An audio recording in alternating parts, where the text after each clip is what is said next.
En economía, así como en otras áreas del conocimiento, se presentan una serie de comportamientos repetitivos o patrones que permiten entender de mejor manera la constante interacción entre los individuos y cómo es que todos ellos, en conjunto, generan una dinámica económica que es común a la mayoría de los países.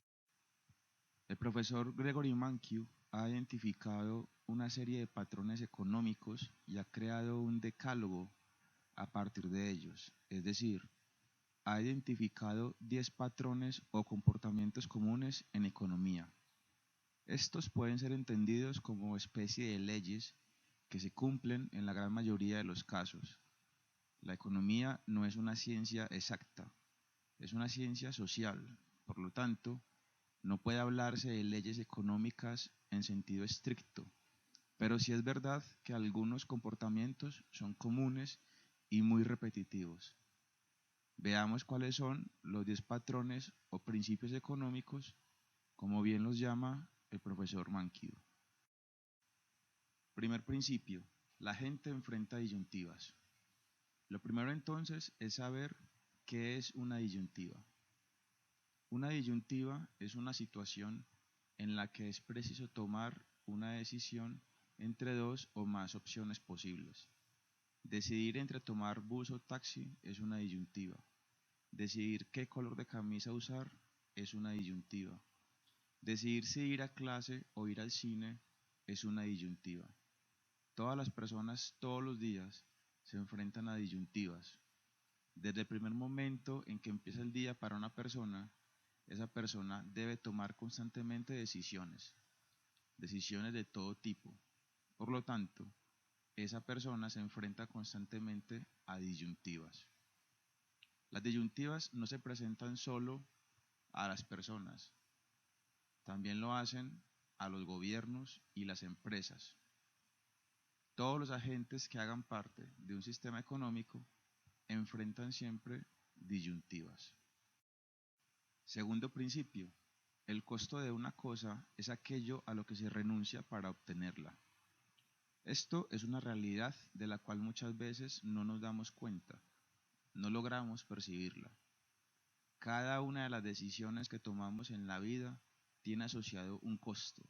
Por ejemplo, si alguien tiene que desplazarse de un lugar a otro, podría tener que decidir si hacerlo en transporte público o en su vehículo particular.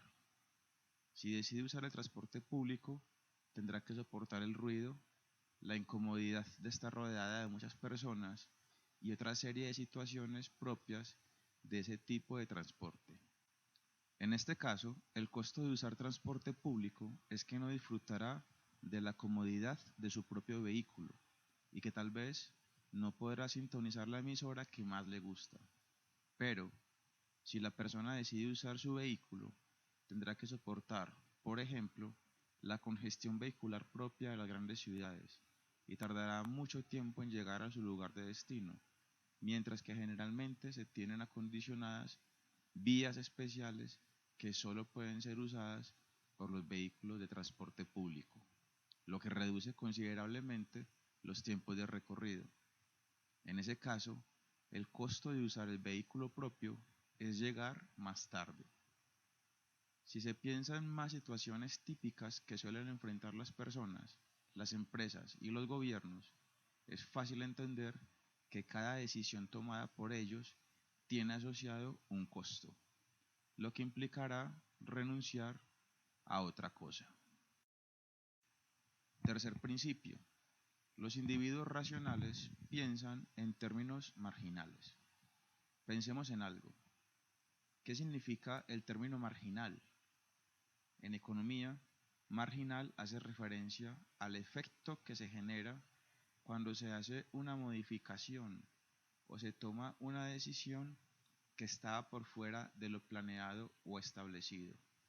Y en el caso de la producción de las empresas, suele hacer referencia a lo que pasaría si se tiene una unidad adicional de algo.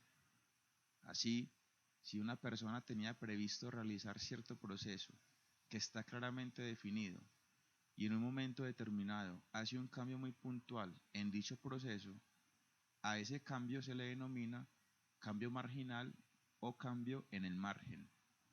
Por lo tanto, se puede concluir que dicho cambio marginal o decisión marginal tendrá un efecto que, si es positivo, se llamará beneficio marginal, pero si es negativo se llamará costo marginal. Ahora, ¿qué significa eso de que un individuo sea racional? Se entiende como individuo racional a aquel que es capaz de comparar entre el costo marginal y el beneficio marginal de su decisión, y por lo tanto la ejecutará si encuentra que el beneficio marginal es mayor que el costo marginal. Analicemos el siguiente caso.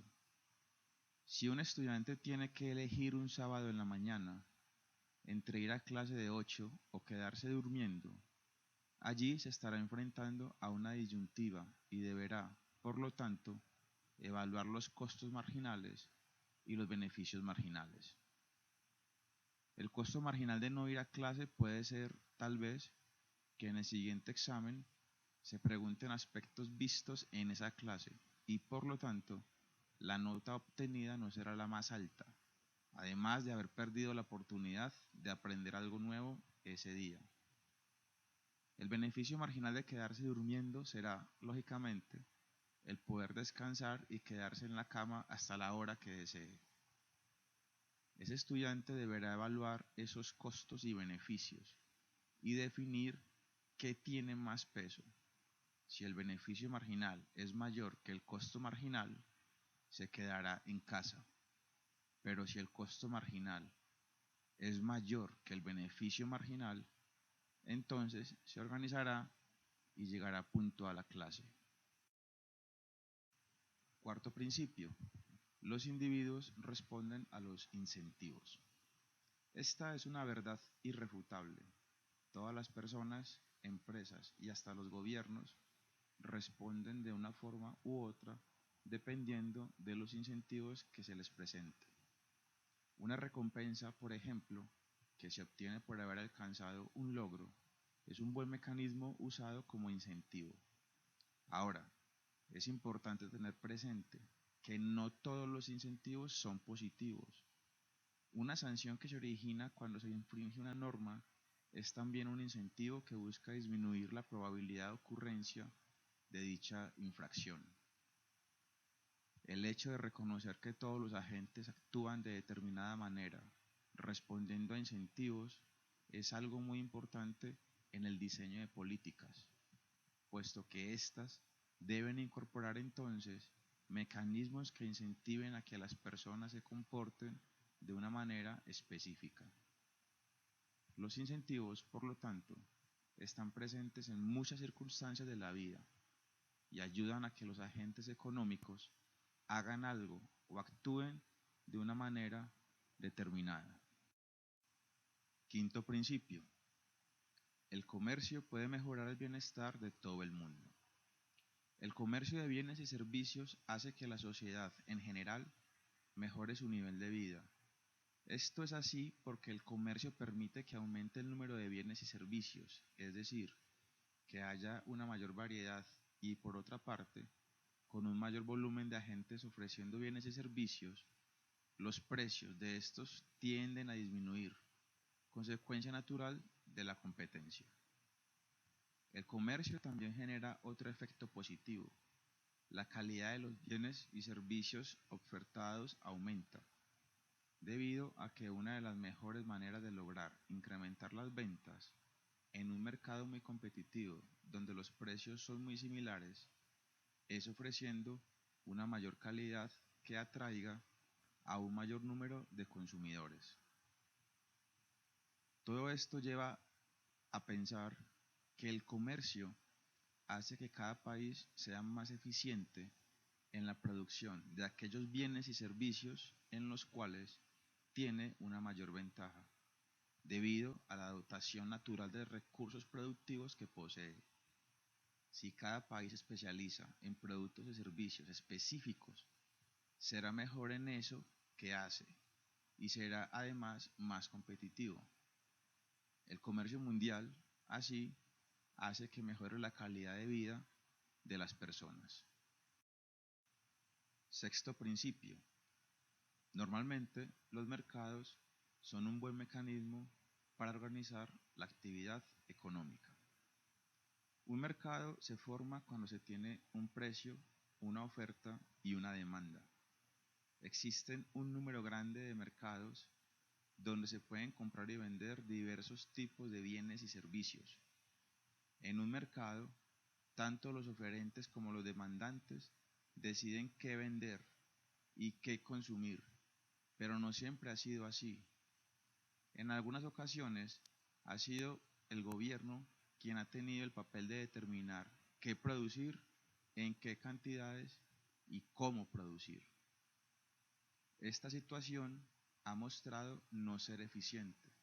De hecho, Adam Smith planteaba el concepto de la mano invisible, donde resaltaba que el mercado era suficientemente capaz de autorregularse y de buscar la eficiencia general de la economía, debido a que los agentes actúan de forma racional y egoísta, y ese comportamiento tiende a llevar a la economía a un estado de eficiencia.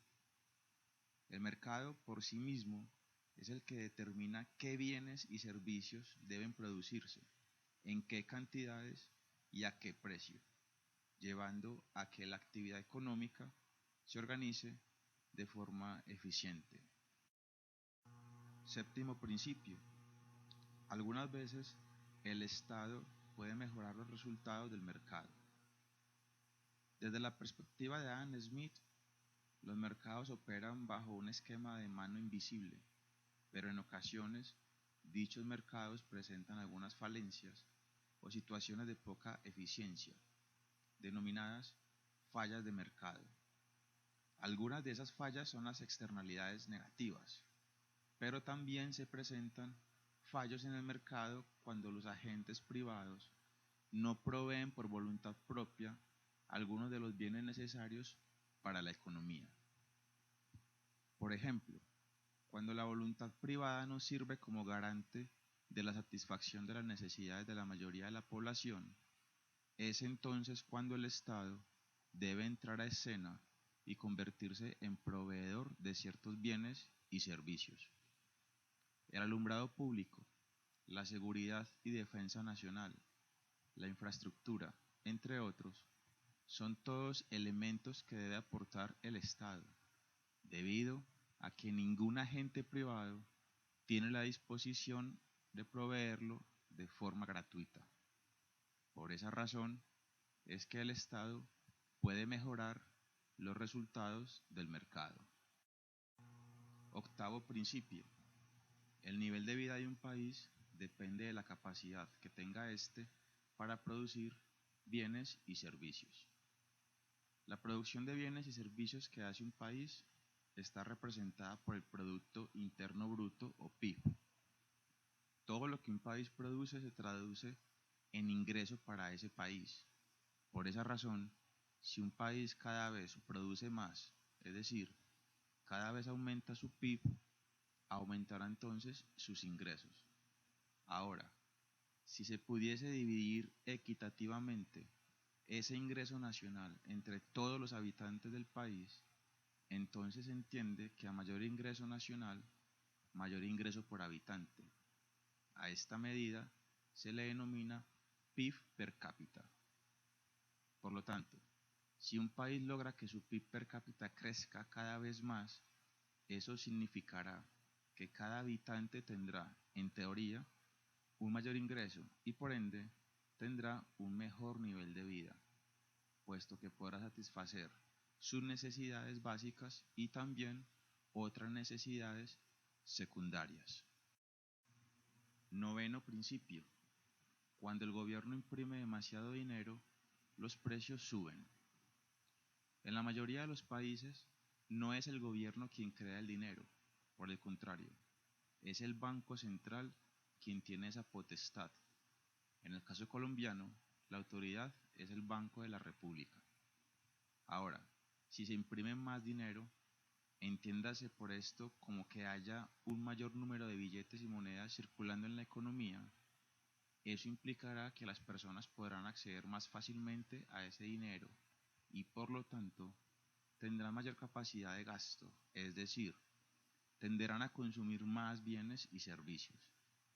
Si las personas consumen más bienes y servicios y la oferta de estos no ha sufrido grandes variaciones, entonces se presentará un exceso de demanda que hará que suban los precios de esos bienes y servicios. Sabemos que cuando en una economía suben de forma generalizada los precios de los bienes y servicios que hacen parte de la canasta básica, a ese proceso se le denomina inflación. Por esa razón, si se imprime demasiado dinero, los precios suben. Llegamos finalmente al 10.º principio. A corto plazo, la sociedad enfrenta una disyuntiva entre inflación y desempleo. El corto plazo en economía se entiende como un periodo de tiempo breve, generalmente un año, donde es difícil hacer modificaciones a las condiciones propias de una economía o país. Por otra parte, una disyuntiva hace referencia a la necesidad de elegir entre varias opciones. Si suponemos que en un momento específico se presenta un proceso de inflación, entonces eso hará que los productores estén dispuestos a contratar más mano de obra para incrementar el volumen de producción y así aprovecharse del incremento en precios, con lo cual se reduce el desempleo. Es decir, al aumentar la inflación, disminuye el desempleo. Lógicamente, esta situación no es sostenible en el tiempo, debido a que no es sano para ningún país que haya una inflación creciente de forma indefinida. Por otra parte, si un país tiene un alto nivel de desempleo, eso significa que hay un gran número de personas sin empleo y por lo tanto sin salario. Las personas que no tienen salario no pueden hacer gasto en consumo, con lo cual se reduce en el corto plazo la demanda agregada de la economía y los productores empiezan a notar una disminución en sus ventas. Para contrarrestar el efecto de esa disminución en ventas, los empresarios tenderán a reducir los costos laborales despidiendo trabajadores, lo que hace que aumente el número de desempleados. Es decir, si la inflación es baja, tiende a aumentar el desempleo. Podemos decir entonces que todas las economías siempre se enfrentan a la disyuntiva o dilema de elegir entre qué tanto nivel de inflación desean y qué tanto nivel de desempleo desean. Obviamente esta decisión no es nada fácil y hoy todavía es difícil poner de acuerdo a los economistas acerca de esta disyuntiva.